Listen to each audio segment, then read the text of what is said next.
In today's video, I'm going to teach you how to add viewer count in OBS Studio in this easy 26 guide. First, go ahead and open OBS Studio on your computer, then load the scene where you want your viewer count to appear. It's a good idea to decide in advance where this overlay should sit on screen so it doesn't cover anything important like your face cam, alerts, or gameplay HUD. Next, you'll need a viewer count widget. OBS doesn't generate this on its own, so you'll be using a streaming service or a third-party widget provider that supports live viewer counts. Common options include Stream Elements, Streamlabs, or your streaming platform's built-in overlay tools if that feature is available. Sign into the service you plan to use so you can access your overlays and widgets. Once you're in your streaming dashboard, either create a new overlay or open an existing one.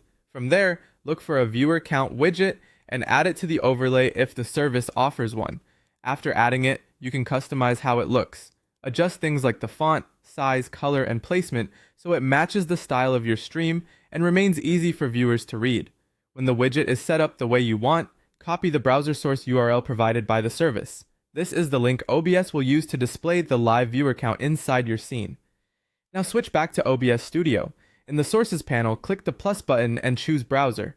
Create a new source and give it a clear name, such as Viewer Count, so it's easy to identify later if you need to edit or refresh it. In the browser source settings, paste the widget URL into the URL field, then enter the recommended width and height from the widget service. These dimensions matter because they help the overlay display correctly without getting cut off or scaled awkwardly. Once that's done, click OK. You should now see the viewer count appear in your scene. Drag it into position and resize it if needed.